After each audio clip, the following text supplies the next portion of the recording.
Jean, embora não tenha prestado concurso público, está exercendo transitoriamente e sem receber qualquer remuneração uma função pública.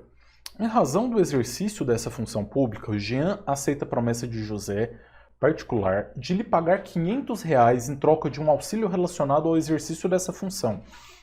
Ocorre que, apesar do auxílio, José não fez a transferência do valor prometido. Os fatos são descobertos pelo superior hierárquico de Jean, que o indaga sobre o ocorrido. Na ocasião, Jean confirma o acontecido, mas esclarece que não acreditava estar causando prejuízo para a administração pública. Em seguida, preocupado com as consequências jurídicas de seus atos, Jean procura seu advogado em busca de assegurar que sua conduta foi legítima. Aí a gente tem que tomar alguns cuidados. A primeira dúvida é: Jean, ele é considerado funcionário público para os crimes que são praticados por funcionários públicos ou não? Porque ele não prestou concurso público, mas ele está exercendo transitoriamente e sem remuneração uma função pública. E outra coisa, o Jean aceitou uma promessa do José. O José fez uma promessa de pagar para ele R$ 500, mas não pagou. O fato de ter prometido pagar para ele, mas não ter pago, isso faz com que o crime de corrupção tenha sido praticado ou não? Comenta aí, o que você acha? Então esse é um cuidado que a gente precisa ter, tá? Vamos lá, vamos analisar primeiro aqui se o Jean é considerado ou não funcionário público, porque muita gente confunde. Tem muita gente que acha que para ser considerado funcionário público para os crimes cometidos pelos funcionários públicos, tem que prestar concurso público e ganhar salário. Não. Olha só o que diz o artigo 327 do Código Penal.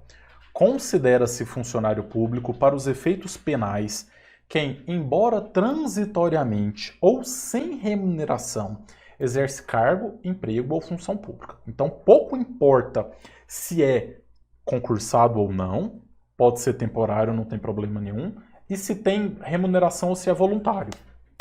Pouco importa, é considerado funcionário público para os fins do Código Penal, do direito penal.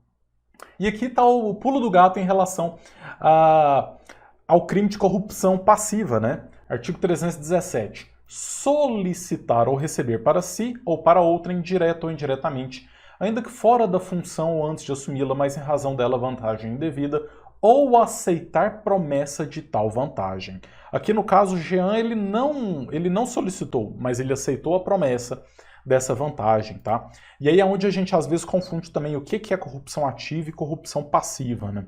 O funcionário público ele comete corrupção passiva, né? Ele recebe a promessa da vantagem. Então não precisa ter recebido o dinheiro, tá? A gente vê muito isso aí na política. Fala, teve uma promessa de corrupção, mas a corrupção não foi efetivada. Claro que foi. O simples fato de ter a promessa, de ter aceitado a promessa, já consumou o crime. Porque o crime é solicitar ou receber. Então não precisa receber. Só solicitar já é fato gerador aqui do crime, já é o núcleo do tipo do crime. Ou então aceitar a promessa, tá? Vamos lá. Alternativa A.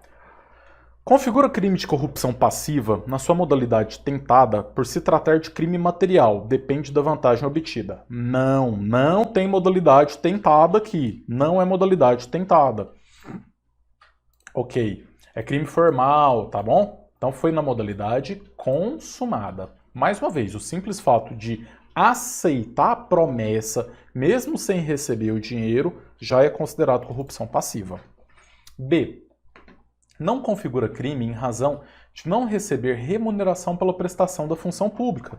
Logo, não pode ser considerado funcionário público para efeitos penais, apesar do exercício da função transitória não afastar por si só tal conceito. Também não, a gente já viu aqui que o fato de não receber remuneração pouco importa para ser considerado funcionário público.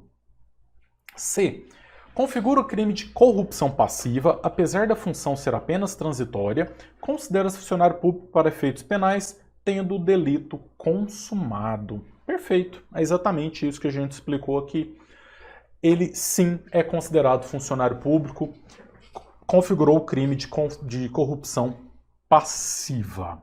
Perfeito. Tá a explicação que depois eu vou compartilhar esse material também, tá?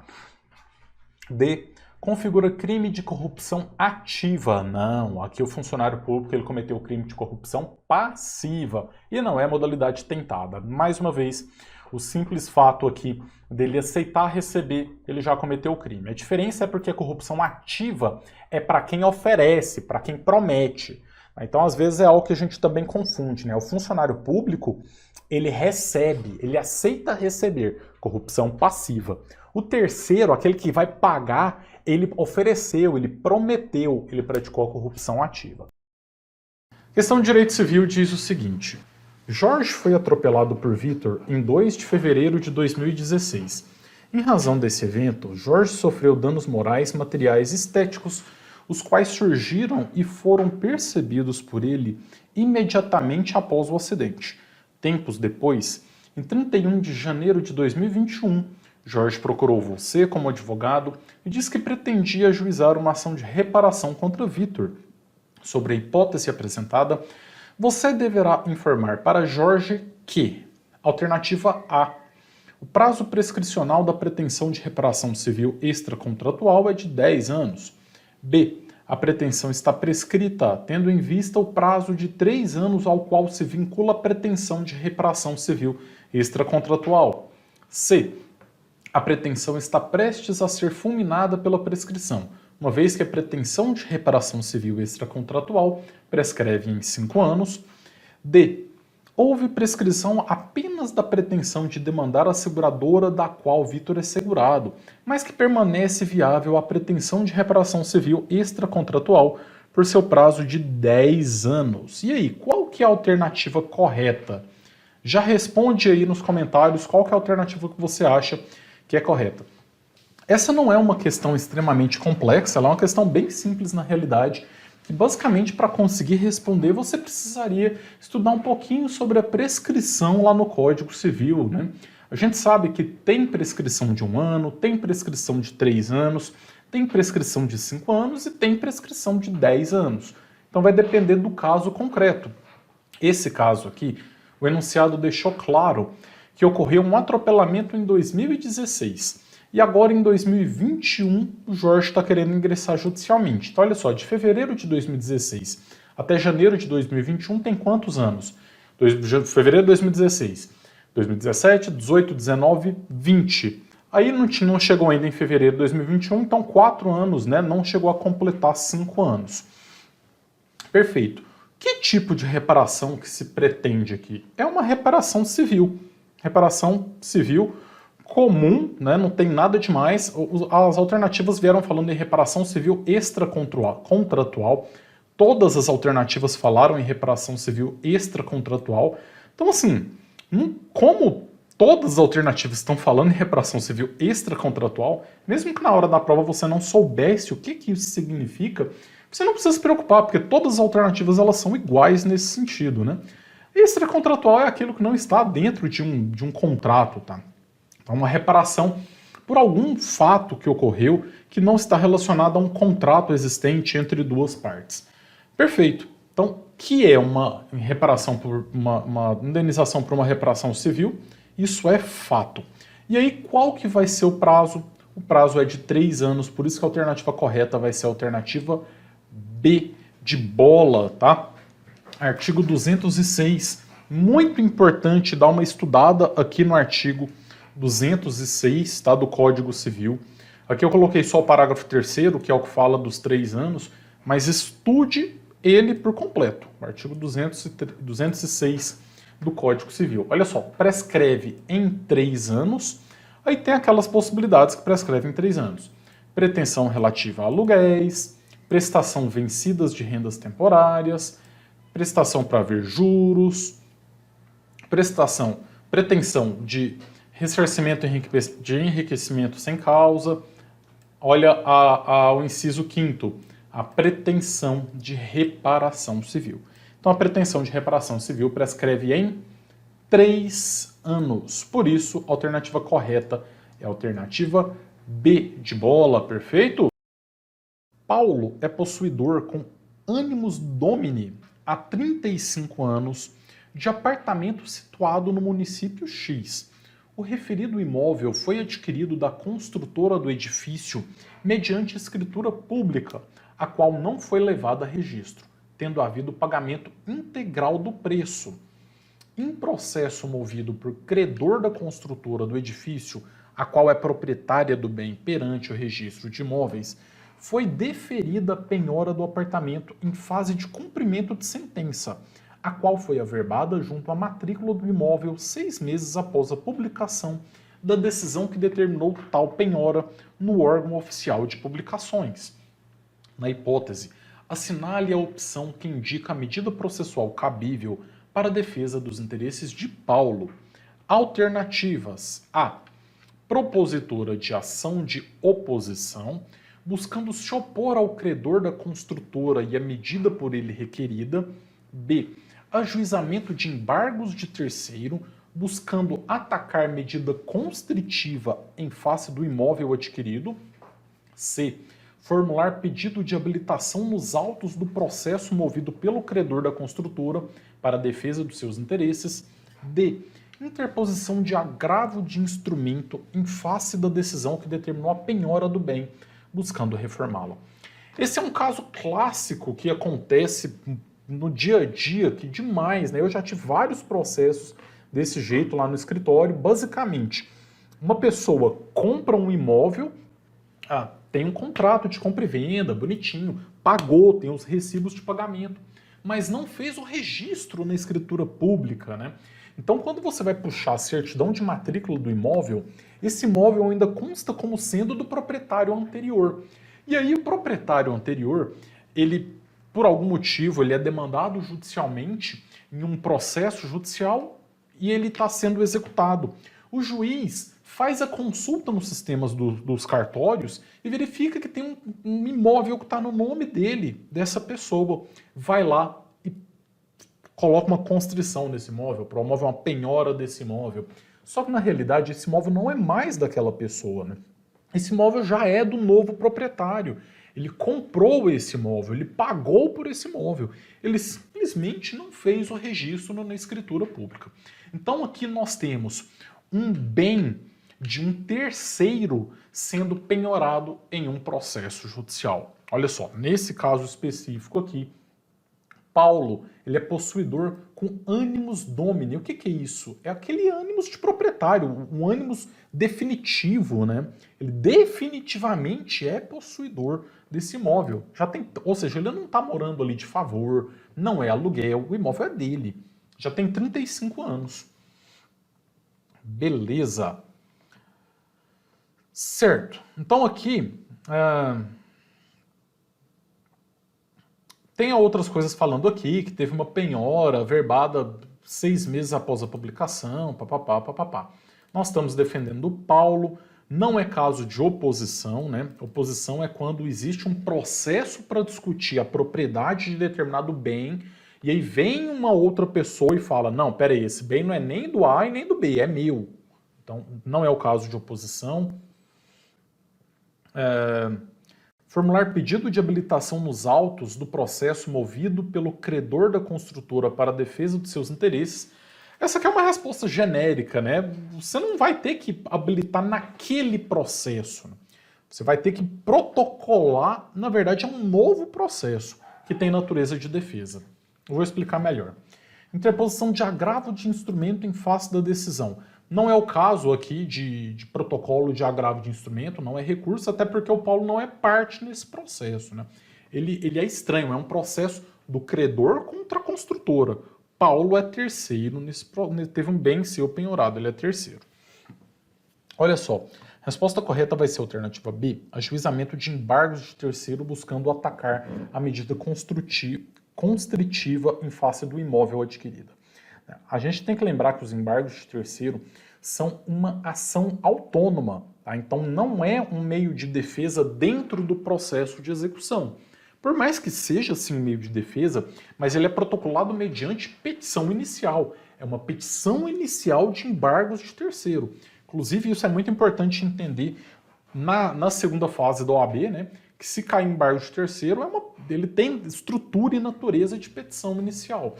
É claro que ele é um método de defesa, sim, daquele terceiro. Mas não é uma defesa incidental no processo. Então, por isso que a gente iria excluir a alternativa C, né? Que a alternativa C fala que ele teria que entrar no processo principal para defender o seu cliente. Mas não é isso. É protocolar um novo processo. Perfeito? Alternativa B. Embargos de terceiro. Previsão dele, artigo 674 do Código de Processo Civil. Renato é um empregado doméstico que atua como caseiro no sítio de lazer do seu empregador. Contudo, a carteira de trabalho de Renato foi assinada como sendo o operador de máquinas da empresa, de titularidade do seu empregador.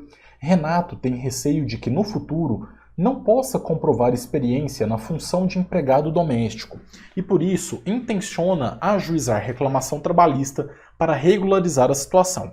Considerando a situação narrada e o entendimento consolidado do TST, assinale a afirmativa correta. Aqui, a gente tem que lembrar de um princípio que é básico do direito do trabalho, que é o princípio da primazia da realidade. O que é o princípio da primazia da realidade? O que vale é o que realmente aconteceu.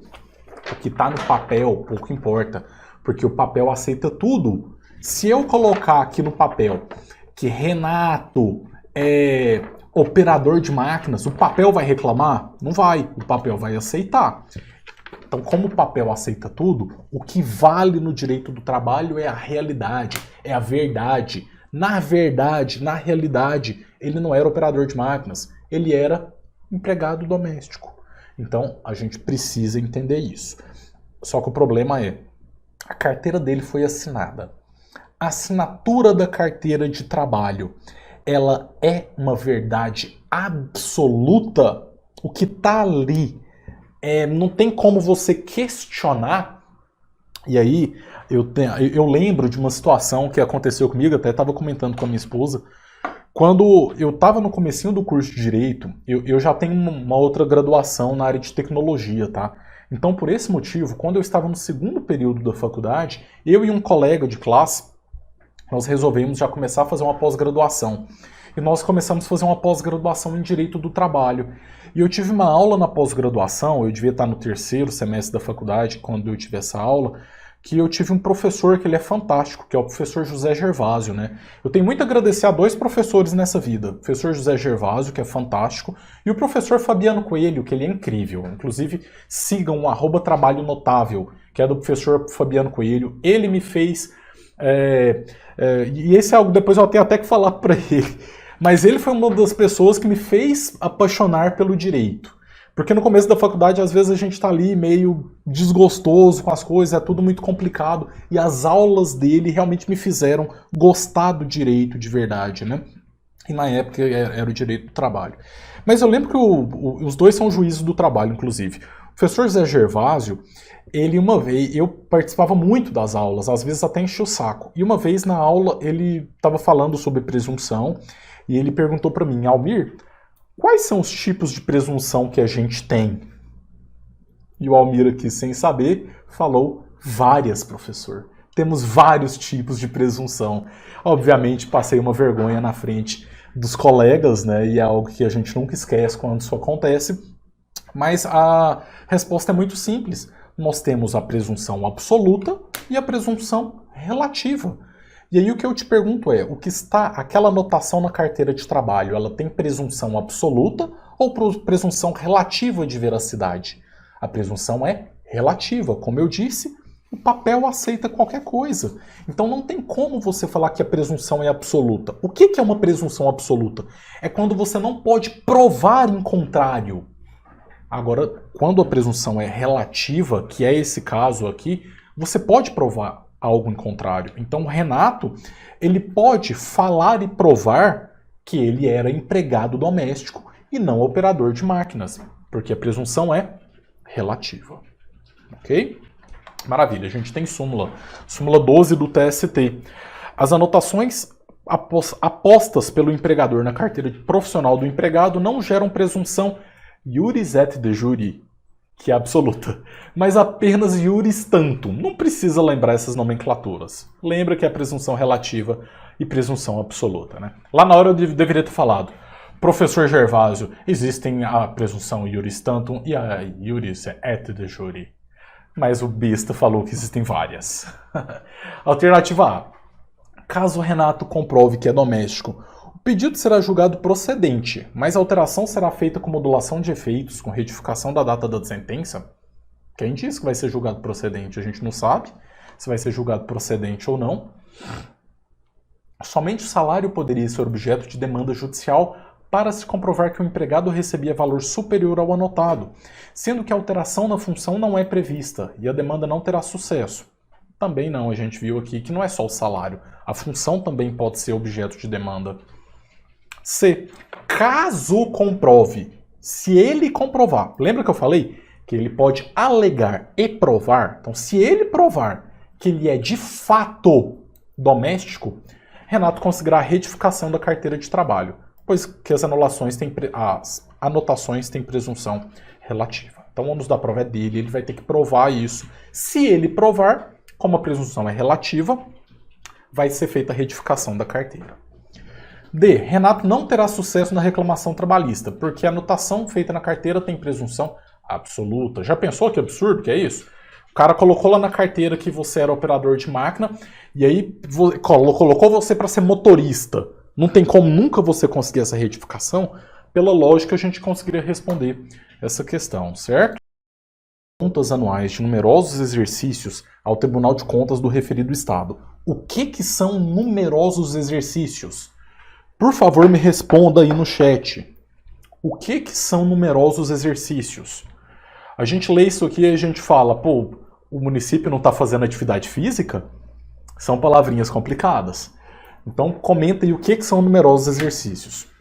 Convencido de não se tratar de meros equívocos, mas sim de tentativa de dissimular uma série de irregularidades administrativas, o governador do estado Beta encaminhou a questão à Procuradoria do Estado, a fim de saber se a situação ensejaria uma intervenção. A Procuradoria Beta, após análise da Constituição Federal, informou corretamente que o caso. Aí a gente tem que lembrar sobre intervenção federal e sobre intervenção estadual. É possível a União intervir em estados em determinadas situações? Sim. É possível a União intervir em municípios em determinada situação? Sim. É possível o Estado intervir em municípios em determinada situação? Sim. Aí às vezes você me pergunta, peraí, professor, o senhor falou errado. A União intervir em municípios? Sim. Aqueles municípios que não se encontram em estados, mas se encontram em territórios, a intervenção vai ser federal e não vai ser municipal, justamente porque não tem um estado. Aí a gente tem que lembrar que atualmente nós não temos nenhum território federal no Brasil, mas existe essa previsão na Constituição e a gente precisa lembrar sobre ela. Então a gente tem que lembrar, porque sempre cobram o tal do território que na prática não serve para nada. Mas sempre cobra, então a gente tem que lembrar disso. Mas, então, o Estado ele pode intervir no município? Pode, em algumas situações. Aí a gente tem que analisar quais são essas situações. O artigo 35, ele fala, o Estado não intervirá em seus municípios, é a regra, e nem a União nos municípios localizados em território federal, exceto quando, olha o salvo aqui, deixar de ser paga sem motivo de força maior por 2 anos a dívida, não é o caso, não forem prestadas contas devidas na forma da lei. Opa, olha aqui, ó. Município é obrigado a prestar contas? Sim. Estado é obrigado a prestar contas? Sim. Nesse enunciado, o município Alfa negou-se a apresentar as contas anuais de numerosos exercícios. O que são numerosos exercícios? De vários anos. É simples. Eles poderiam ter colocado de vários anos fiscais. Numerosos exercícios. Exercício é o ano fiscal, tá bom? Simples, e a FGV nos confunde. Ok, e o artigo 36 está falando aqui do procedimento, né? De como funciona o procedimento, e a gente tem aqui o parágrafo 1º falando que, se for intervenção federal, tem que ter apreciação do Congresso Nacional, e se for estadual, da Assembleia Legislativa, ok? Vamos lá então ver aqui as alternativas. A. não admite intervenção em alfa, pois o fato de os municípios brasileiros serem entes federativos autônomos lhe garante total independência no trato de seus recursos. Não, está errada, porque é possível sim. B. Pode ensejar a intervenção estadual através de decreto do próprio governador Beta, e como apresentado na Constituição sobre a intervenção, esse ato precisa ser dirigido à Assembleia Legislativa de Beta, que realizará o controle político dentro dessas condições. Perfeito. O governador faz um decreto, tem que ter aprovação da Assembleia Legislativa, é o que fala o artigo 36 da Constituição. C. Pode ensejar intervenção federal no município alfa? Não, não é intervenção federal, porque a intervenção federal é só em município que está em território federal, o que não é o caso. D. Admite intervenção estadual no município alfa, mas o governador somente poderá decretá-la após a devida e formal solicitação por parte da Câmara Municipal. Não é a Câmara Municipal. Não faria sentido ser a Câmara Municipal, porque geralmente a Câmara Municipal está muito alinhada com o prefeito. Se a Câmara Municipal está alinhada com o prefeito, ela nunca vai aprovar uma intervenção federal, porque os vereadores serão diretamente afetados nisso também, ok? Lúcio pretende se inscrever como advogado junto ao OAB.